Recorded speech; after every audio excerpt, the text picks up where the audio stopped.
I'm Karen Guthrie. I'm the head gardener here at Lawson Park. Lawson Park is the garden belonging to Grisdale Arts, which leases this property. And we're on the Paddies, which is about 15 years old, and it's a productive fruit and vegetable garden at Lawson Park. So the Paddies is a series of informal terraced gardens. It's quite a steeply sloped site. It's the only part of Lawson Park that's deer fenced. And about 15 years ago, it was terraced with the help of a community of Japanese farmers with whom we were doing a cultural exchange. And they came over here in April, and they set about landscaping it in the way that you would landscape a Japanese paddy field.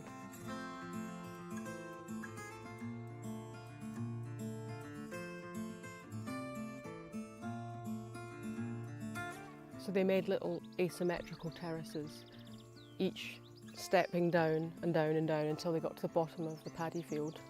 And we found that they left key trees and shrubs, and they mounded up earth to make these little embankments so that you could walk around the paddies.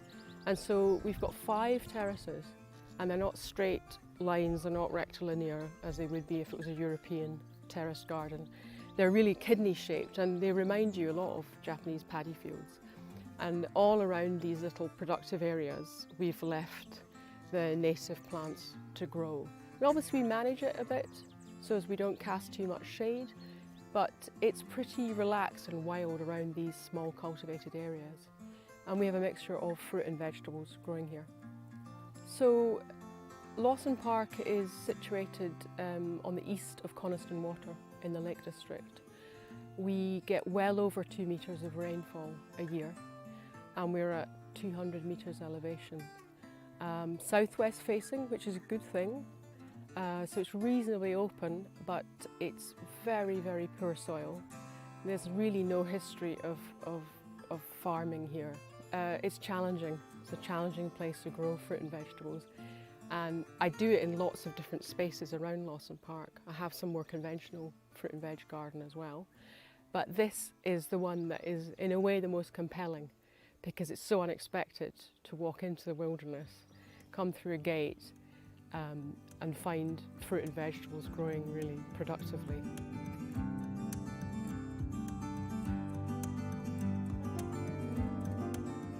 And it's just a very beautiful space to be here, really. It's, you feel immersed in the landscape when you're here, and it gives a different kind of texture to the sort of gardening that you do when you're here.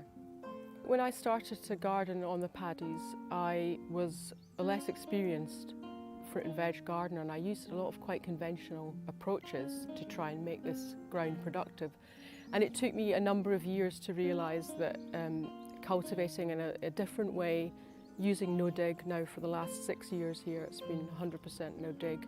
This is healthier than my more conventional raised beds where I grow veg, and this is much more fertile and easy to manage. But I find it amazing, the volume of food that comes out of this, with actually relatively little input. We don't have any flat land at Lawson Park, so everything has to cope with the slope. Something that I learned when I travelled in Japan and really spent time with people growing vegetables there was how important it was to just orientate beds correctly. You keep it open, you make sure that your beds are running north to south, and gently sloping them so they're facing south so they warm up a little bit better. And of course that increases the drainage a little bit. So actually a slope can be your friend. That gentle warming up, especially at the beginning of the season, I'm finding that these beds are a couple of degrees warmer than anything that's grown on the flat. So the paddies are about 2/3 soft fruit and 1/3 veg at the moment. And the joy of the soft fruit is how little resources we have to put into them to get a great crop. We do have to protect them from the birds, but we never have to water this garden. But the key is to establish them very well. So when we add a new fruit bush or fruit tree, we keep it weed-free for at least 3 years. And then over time we allow the wildflowers and the grass to sort of encroach, and we keep it managed by just light strimming. So we're pretty hands-off, but the first years are really important to get that plant away and able to compete with the much more vigorous native habitat around it. You know, I'll never stop growing veg on this paddy field, and this one area, which is really not large, it's maybe 100 square metres, is extremely productive, and I love to experiment with new crops here that I'll then adapt and use in other gardens. And so this is my trial area, and I'm collecting seed from some of the plants that I've grown over years here. To have some seed that is really well adapted to these kinds of conditions would be, to me, really valuable, and I can share it with my neighbours as well. And it's just a joy really to see what is self-seeding around here and thriving and adapting techniques over time. Yeah, so I'm, like all good gardeners, obsessed with compost. And I make a huge amount at this point in the summer. Midsummer for me is the peak time, because you've got all the long days and you've got heat and you've got lush growth, and you can make a giant pile very fast. Because we do no dig here, we need a lot of compost, we need a volume of it. So regularly at this time of year, I, and anyone I can find to help, go around pulling up the bracken, which is really one of the most kind of persistent problems in this kind of land, is keeping the bracken at bay. But it's your friend at this time of year, because it decomposes really fast in a compost heap. So we will take in, you know, a 2-story house-sized pile of it across a couple of weeks, and put it across maybe 8 different compost bins. And it's a good mix. You can mix it in with some grass clippings, your veg from the kitchen.